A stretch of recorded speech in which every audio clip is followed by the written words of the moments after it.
Today we're going to read Grandmother's Dreamcatcher by Becky Ray McCain.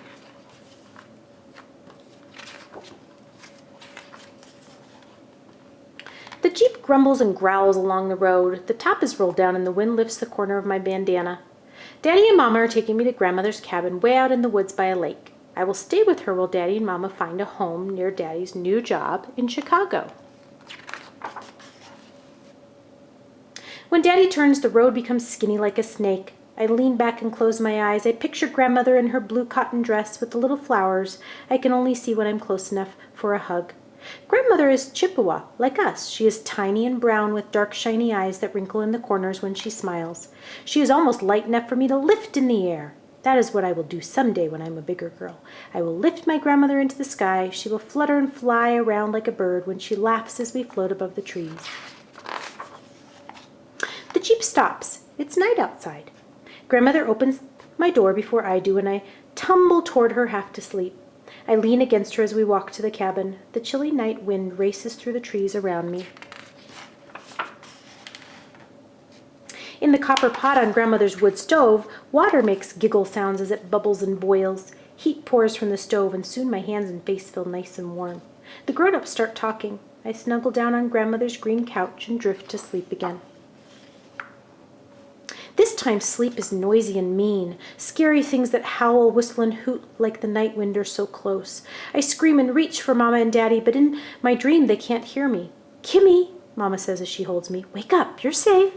With Mama's arms around me, I'm not afraid anymore. I feel her carry me to the bed in Grandmother's sewing room. In the morning, sunshine is scattered over my bed and Grandmother's floor. The grown-ups are talking in the kitchen. Mama's voice sounds different. I think maybe she's telling about my bad dreams. I walk into the room and see Grandmother holding a small circle made of wood. Inside it is a web of leather string. Feathers are on top of the circle. Some hang down on a string with silver beads. "Good morning," I say. "What's that?" "A dream catcher," Grandmother says. "What does it do?" I ask. Grandmother laughs. "You'll find out." The Dreamcatcher beads shimmer in the sunshine while I eat breakfast. When I see Daddy with the suitcase, I feel sad deep inside. Mama gets her coat and I run to her. "We'll only be gone a week," Mama says as they hug me goodbye. I give them my tightest hugs. A week is too long. Grandmother stands beside me. We watch the car grow smaller as they drive down the road. It's like another terrible dream just happened. I feel lost and alone. "Come on, child," Grandmother says. "We have a dream catcher to make just for you." In the woods by the lake, Grandmother and I find green twig that bends. I find some black and white feathers. Back inside the cabin, Grandmother brings beads, leather string, and thin leather strips. She makes a circle out of the twig and ties the ends together with a piece of leather. I choose 3 silver beads and string them. Then I tie one feather to the string. Grandmother loops a long piece of leather string around and around inside the circle to make the web. As she works, she tells me a story. "Before you and I had grandmothers, a Chippewa girl had scary dreams," she said. "She would toss and turn and wake herself up with her own screams." "I do that," I said. "So her grandmother did what our people still do. She asked the Great Spirit for help, and she was given a vision of a dream catcher circle. It had feathers on it just like yours and mine, but the inside was empty. When this grandmother hung the dream catcher above the granddaughter's head, a spider came down and made the web inside. All the child's dreams were then caught in that web to go to the Great Spirit. Only the sweet dreams were permitted to go back to the girl." "Did it work?" I ask. "Of course," Grandmother says. After we finish the dream catcher, we hang it above my pillow.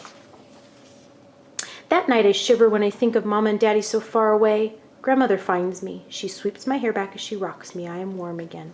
Somehow I'm in my bed. I only remember my dream catcher floating above my head and Grandmother's hands as she tucks my blankets around me.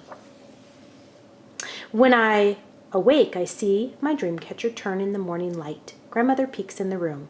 "I'm happy, Grandmother," I tell her. "My bad dreams didn't come last night." Grandmother's whole face crinkles around her smile. We go to the kitchen. "Mama and Daddy will like my dream catcher," I say as Grandmother cooks crispy fry bread. "I think so," said Grandmother. "In your new house, the dream catcher will be in your room." "I miss them very much," I tell her. Grandmother hugs me close. "Kimmy, Mom and Daddy will come for you," she says in her quiet voice. "Then you and I will surprise them." "How will we do that?" I ask. We will make presents for your new home, answers Grandmother. Each night I sleep under my dream catcher. My dreams are happy and peaceful.